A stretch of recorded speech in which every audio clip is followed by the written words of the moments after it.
শৰণীয়া আৰু অহৰণীয়াৰ মাজত যদি এটা পাৰ্থক্যই নহয়, শৰণীয়া বিলাকৰ যদি মাছ খাব আৰম্ভ কৰিছে, অহৰণীয়া যদি মাছ খাব আৰম্ভ কৰে, অহৰণীয়া মানুহবিলাকৰ ৰাতি 3টা বজাতে উঠি জাল লৈ যায়, শৰণীয়া মানুহবিলাকৰ যদি ৰাতি 3টা বজাতে জাল লৈ যায়, মাছ কেইটামান ওলাব দিয়া নাই, ঘৰে ঘৰে মুৰ্গীৰ কণী বিচাৰি ফুৰিছে, মাংস যদি মনে মনে খাই আছে, অহৰণীয়াজনেও খায়, শৰণীয়াজনেও খায়, তেতিয়াহ'লে শৰণীয়া আৰু অহৰণীয়াৰ মাজত আমাৰ পাৰ্থক্য থাকিল।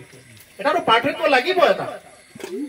আমি শৰণ লৈ যদি আমি অকণমান জীৱনটোত যদি পৰিৱৰ্তনেই হ'ব নোৱাৰিলো, কি হ'ব? ক'ব নিমিনৱ সিদ্ধ সংবাদত, আজি হয়তো সময় নহ'ব, কিন্তু ইয়াত বাৰ বাৰ ক'ব ভাগৱত ধৰ্মক সেইটোৱে, সেই ৰাজন সমস্ত ভূততে বিষ্ণু বুলি দেখা পাব লাগিব। তাকে কৈছে, এই সমস্ত ভূততে বিষ্ণু বুধিনো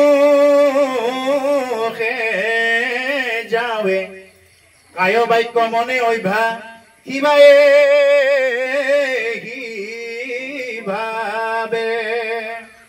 সমস্ত ভূততে বিষ্ণু বুদ্ধি নেদেখা পৰ্যন্ত কায় বাক্য মানে অভ্যাস কৰি থকাৰ নামেই হ'ল ভক্তিপূৰ্বক, বেলেগ একো নহয়। ভকত শৰণ ল'বৰ কাৰণে সহজ, দীক্ষা ল'বৰ কাৰণে সহজ। শৰণ লৈ আপুনি সেই দিশত আগুৱাব লাগিব, এনে লৈ থৈ দিলে নহ'ব।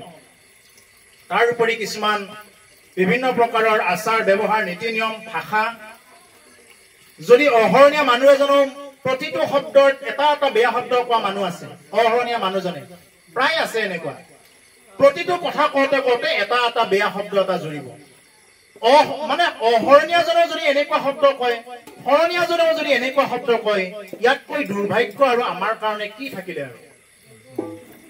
মই ব্যক্তিগতভাৱে কৈছো, মই কিন্তু এই কথাটো শুনিলে মই মনত একদম অতি দুখ পাওঁ, অতি কষ্ট পাওঁ, মই একদম মানে ভিতৰৰ পৰা কৈছো কথাটো।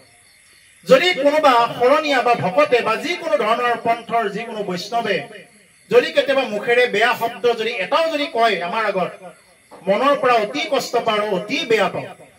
আটাইতকৈ বেয়া পাওঁ সেইজনকে, যদি কোনোবা শৰণীয়া ভজনীয়া, বাকীজনে কৈছে মই বেয়া নাপাওঁ, কাৰণ তেওঁ শৰণো লোৱা নাই, ভজনো লোৱা নাই, তেওঁৰ মুখত শোভা পায়, তেওঁৰ মুখত এইটো শোভা পায়, তেওঁ কৈছে। কিন্তু শৰণীয়া ভজনীয়া মানুহ এজনে যেতিয়া বেয়া ভাষা ক'ব আৰম্ভ কৰি দিব, আনৰ অন্যায় কৰিব আৰম্ভ কৰি দিব, এইটো কেতিয়াও ভগৱন্ত পুৰুষ এইটো কেতিয়াও সহ্য নকৰে।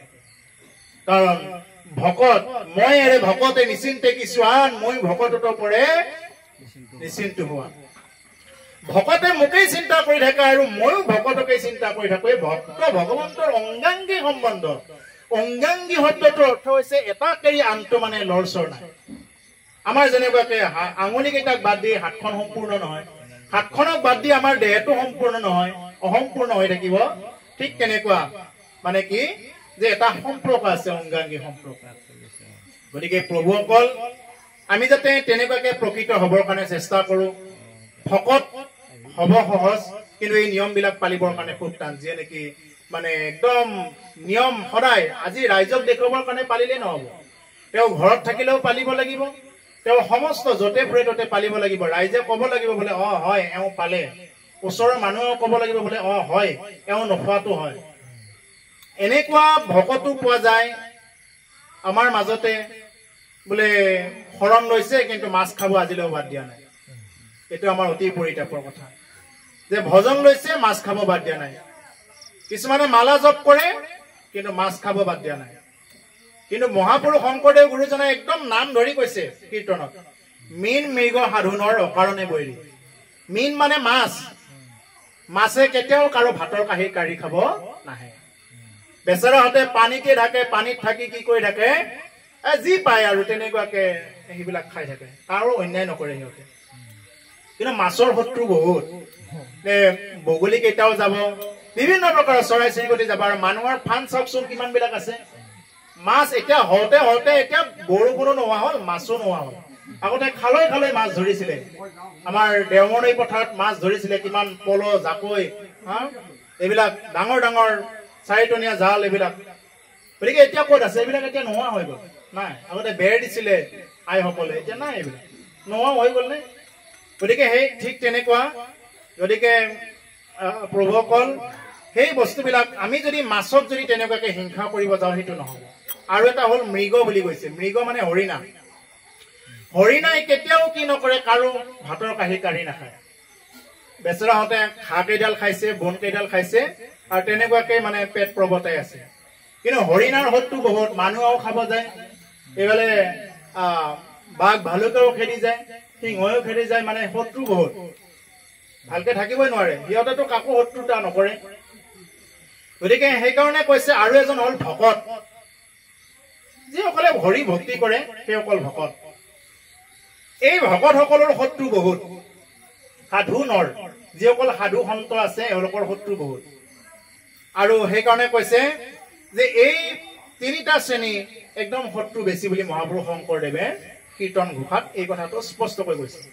তৎসত্বেও আজি বহু সংখ্যক শংকৰদেৱৰ অনুগামী বহুত সংখ্যকে আজিও মাছ খাব বাদ দিব পৰা নাই, কণী খাব বাদ দিব পৰা নাই।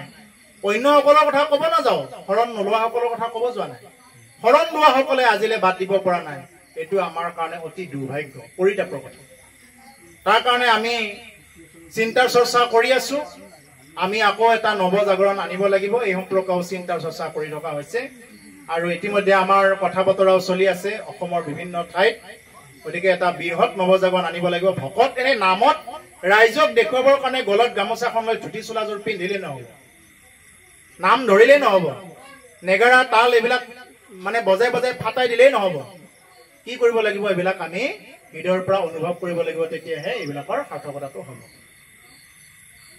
এৰাম আচন্ত ঈশ্বৰ কৃষ্ণ হৃদয় কমলে, নজানে পামৰ হবে বিষয় বিকলে, পৰম হৃদ নিজ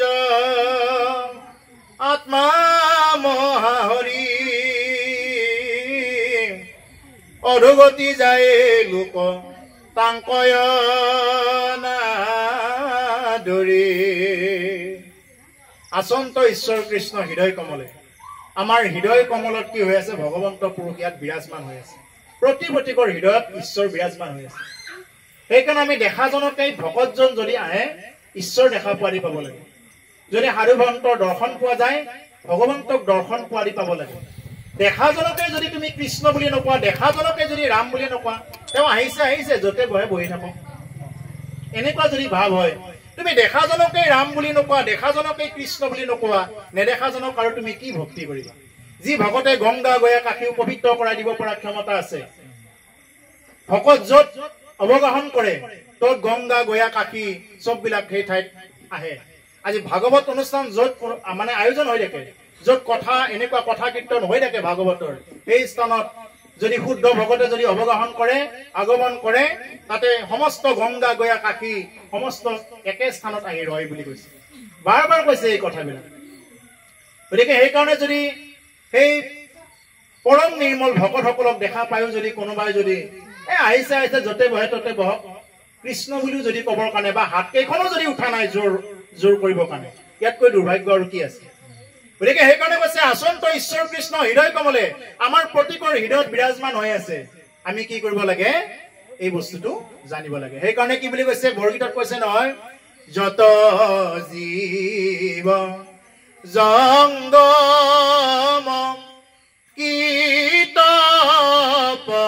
তংগম অগণ জগতে কায়া। যত জীৱ জংগম কীট পতংগম, যিমান বিলাক জীৱ জগতত মানে জীৱ আছে, কীট পতংগ আদি কৰি যিমান বিলাক আছে, এই সমস্ত বিলাকৰ ভিতৰতে ঈশ্বৰ বিৰাজমান হৈ আছে। হেন জানি আমি কি কৰিব লাগে? সকলোকে আমি মানে শ্ৰদ্ধা কৰিব লাগে, সন্মান কৰিব লাগে। যদি কোনোবাই যদি তেনেকুৱাকে জীৱ হত্যা কৰি ধৰ্ম কৰিব যায়, ইয়াতকৈ দুৰ্ভাগ্য আৰু কি আছে? ধৰ্ম মানে হ'ল আমি মানে নিৰামিষ হ'ব লাগিব।